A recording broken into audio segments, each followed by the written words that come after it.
Welcome to Midnight Delight, where nightmares come to play. Tonight, we delve into the chilling tales of the Wendigo, a creature born from the darkest legends of the North American wilderness. Brace yourself as we explore the haunting encounters that have left survivors scarred and trembling. These are stories not for the faint of heart, stories of relentless pursuit, unyielding terror, and the primal fear of what lurks just beyond the shadows. Turn off the lights, settle in, and prepare to be taken on a journey into the unknown. This is the Wendigo Encounters. I've always been a skeptic, someone who rationalizes the supernatural away with science and logic. That all changed last winter. I had taken a solo trip to a remote cabin in the dense woods of northern Minnesota, hoping to find some peace and quiet. The snow was heavy, blanketing everything in a pure, white silence. It was serene, almost otherworldly.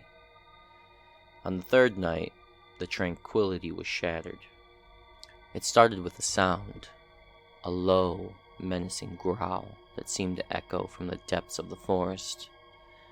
I dismissed it as a wolf or some other wild animal. But then I heard it again. Closer this time, almost right outside my cabin door. My heart pounded as I grabbed the flashlight and cautiously opened the door, its hinges creaking loudly in the still night. The beam of light cut through the darkness, revealing only the swirling snow. I took a deep breath, my breath forming clouds in the freezing air, and stepped outside. The cold bit into my skin, but I was too focused to care. I followed the tracks in the snow, each step crunching ominously underfoot. The tracks led me deeper into the forest, where the trees closed in around me. The growl came again, but this time it was followed by a voice, a chilling whisper that seemed to come from everywhere and nowhere. "Help me." I froze. The voice was faint, weak, like someone barely clinging to life. Against my better judgment, I followed it. The tracks grew fresher, and I felt a strange compulsion to keep going, as if the forest itself was guiding me. And then I saw it. A figure stood in the clearing, hunched over. It was covered in tattered rags, and its eyes glowed with a sickly yellow light. The air around it seemed to warp and shiver, as if reality itself was recoiling from its presence. My breath caught in my throat as I realized what I was looking at. I was looking at a Wendigo. It turned its gaze towards me, and I felt an icy dread seep into my bones. Its lips pulled back into a grotesque grin, revealing sharp, decayed teeth. It took a step towards me, and I stumbled back, my mind screaming at me to run, but my body was paralyzed with fear. "Help me," the whisper came again, but this time it was clearer, closer, and filled with a hunger that made my blood run cold. I don't know how long I stood there, staring into the eyes of the Wendigo, before my survival instincts kicked in. With a sudden burst of adrenaline, I turned and ran, crashing through the snow-covered underbrush. The growls and whispered followed me, growing louder, more frantic. I could feel it closing in on me, the cold, bony fingers of fear clawing at my back. I tripped over a root, falling face first into the snow. I scrambled to my feet, my heart pounding so loudly I thought it would burst. I could see the cabin's faint outline through the trees, a beacon of safety. The Wendigo was right behind me. I could hear its heavy, labored breaths, smell and rancid stench of decay. I pushed myself harder, every muscle in my body screaming in protest. I reached the cabin, flinging the door open and slamming it shut behind me. I locked it, my hands shaking uncontrollably.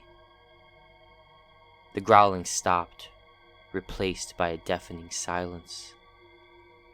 I pressed my ear to the door, straining to hear anything outside. For a moment, all was quiet, and I dared to hope that it was over. But then came the scraping, long, deliberate scratches on the wood, like claws dragging slowly down the door. "Let me in." The voice was right outside. The same chilling whisper that lured me into the woods. I backed away, my eyes darting around the cabin for anything I could use as a weapon. My flashlight, a hunting knife, a broken chair, none of it seemed enough. The scratching grew more insistent, and I knew the door wouldn't hold for long. I had to think fast. The fireplace poker.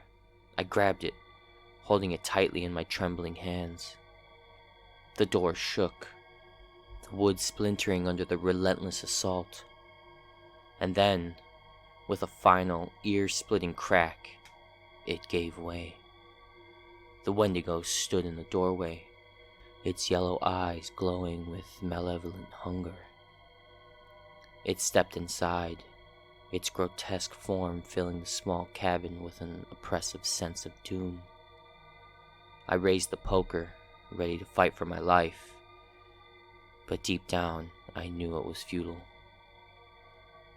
"Help me," it whispered again, but this time, it was different.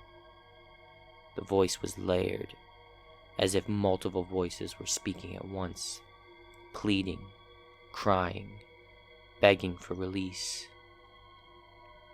The Wendigo lunged at me, and I swung the poker with all my might. I don't remember much after that, just flashes of movement, the icy feeling of hands grabbing me, the sound of my own screams echoing in the night. Somehow, I managed to escape, stumbling through the snow until I collapsed from exhaustion. I was found by a search party the next morning, barely alive, babbling about the Wendigo.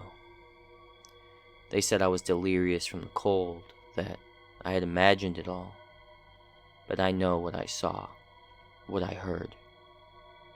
The Wendigo is real, and it's still out there, lurking in the shadows, waiting for its next victim. So if you ever find yourself in the remote woods of northern Minnesota, beware of the growls in the night, the whispers on the wind, and whatever you do, don't follow the tracks in the snow. You might not make it back.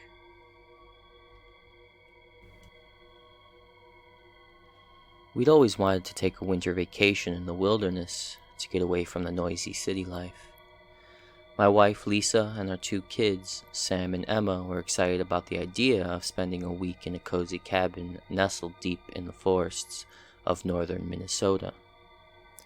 It was supposed to be a bonding experience, a chance to reconnect as a family, but it turned into a nightmare we will never forget. The cabin was quaint, with rustic charm, and the forest around it was breathtakingly beautiful under a thick blanket of snow. We spent our days exploring, building snowmen, and enjoying the peace and quiet. But as night fell on the 4th day, an uneasy feeling settled over us. It started with the howling wind, carrying strange, unearthly sounds. I dismissed it as the forest playing tricks on our ears, but Sam and Emma were terrified. Lisa tried to calm them down, but even she seemed on edge. The sounds grew louder, more insistent, like something was out there, prowling just beyond sight. That night, we huddled together in the living room, the fire crackling weakly in the hearth. The wind howled outside, and then we heard it. The scariest sounding growl I've ever heard in my life. Lisa clutched my arm, her eyes wide with fear. "Did you hear that?" she whispered. I nodded, my heart pounding in my chest. I grabbed the flashlight and motioned for them to stay put. I stepped outside, the cold biting into my skin as I scanned the tree line. The growl came again, closer this time. I shined the light towards the sound, and that's when I saw it. A tall figure stood at the edge of the forest, its eyes glowing a bright yellow. Its skin stretched tight over its bones. It looked like a man, but its face was twisted, its mouth filled with sharp, decayed teeth. My blood ran cold as I realized what I was looking at. I believe it's what myth and legends call the Wendigo. It took a step towards me, and I stumbled back into the cabin, slamming the door shut. I bolted it and turned to my family, who were staring at me with wide, terrified eyes. "There's something out there," I managed to say, my voice shaking. "We need to stay inside and keep the doors locked." We spent the night huddled together, the sounds of the Wendigo echoing around us. The scratching at the windows, the growls, the whispers, each noise seemed to draw closer, tightening the noose of fear around our hearts. Emma started to cry, and Sam tried to be brave, but I could see the terror in his eyes. By morning, the sounds had stopped, and we dared to hope that the creature had left. But the relief was short-lived. The next night, the Wendigo returned, more aggressive, more determined. It pounded on the doors, its claws scratching deep grooves into the wood. We could hear it moving around the cabin, seeking a way in. I knew we couldn't stay there. We had to make a run for it. I gathered Lisa, Sam, and Emma, and we prepared to leave. As we opened the door, the Wendigo lunged at us from the shadows. Its eyes burned with a hunger that sent chills down my spine. We ran, crashing through the snow, the Wendigo hot on our heels. I could hear its labored breaths, its growls, and the sickening crunch of its footsteps in the snow. Emma stumbled, and I scooped her up, urging Sam and Lisa to keep running. We reached a clearing, and for a moment, I thought we might have lost it. But then the Wendigo appeared, blocking our path. It was faster than any human, its movements a blur of unnatural speed. It lunged at us, and I swung the flashlight, hitting it across the face. It howled in pain, but it only seemed to enrage it more. Lisa screamed, and Sam tried to protect his sister, but the Wendigo was relentless. It knocked me to the ground, its claws tearing into my flesh. I fought back with everything I had, the desperation giving me strength. I managed to kick it off, and we scrambled to our feet, running blindly through the forest woods. We stumbled upon an old abandoned cabin. It was dilapidated, but it was our only hope. We barricaded ourselves inside, praying that the Wendigo wouldn't find us. The night dragged on, every creak and groan of the old wood sending us into fits of terror. But the Wendigo didn't come. As dawn broke, we dared to hope that it was over. We ventured outside, the forest eerily silent. We made our back to our car, exhausted and battered, but alive. We never spoke of that night again. We left the wilderness behind, vowing never to return. But the memory of the Wendigo haunts me still. Sometimes in the dead of night, I hear the whispers and growls, and I wonder if it's out there, still searching, still hungry. If you ever find yourself in the remote woods of northern Minnesota, heed my warning. The Wendigo is real, and it's always hungry. Keep your family close, and never, ever ignore the whispers in the wind.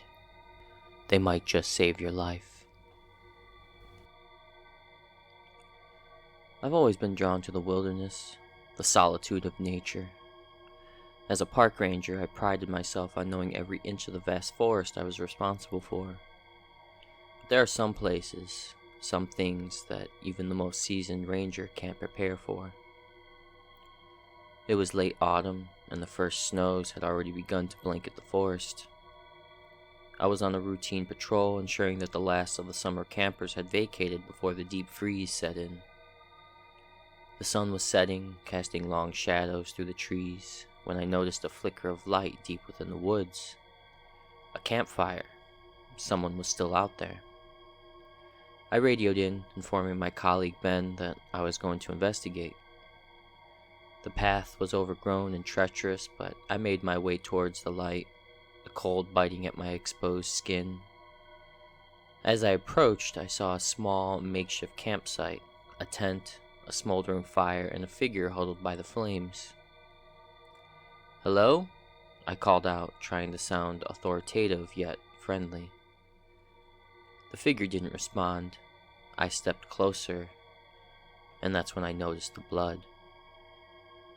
The ground around the campfire was stained dark red, and the figure was shaking, muttering incoherently. I crouched down, reaching out a hand. "Hey, are you okay?" The person, an older man, maybe in his 50s, looked up at me, his eyes wide with terror. "It's coming," he whispered, his voice hoarse. "It's coming for me." Who's coming?" I asked. But he just shook his head, pointing toward the dense forest. Suddenly, a bone-chilling howl echoed through the trees, a sound unlike anything I had ever heard. The man's eyes widened further, and he scrambled to his feet, trying to run, but his legs gave out, and he collapsed in the snow. I stood, scanning the darkened forest, my hand instinctively reaching for my flashlight. The beam cut through the darkness, revealing nothing but trees and snow. But then I saw something. A pair of glowing yellow eyes, staring right back at me from the shadows. The eyes moved closer, and I saw the creature step into the light. It was tall, impossibly thin. Its skin stretched tight, all over its body. Its face was a grotesque mask of decayed flesh and sharp, broken teeth. The air around it seemed to shimmer with an unnatural cold, and a sense of dread washed over me. I'm pretty sure this is what you call a Wendigo. I've been into myth and legend since I was young, and this fits the description perfectly.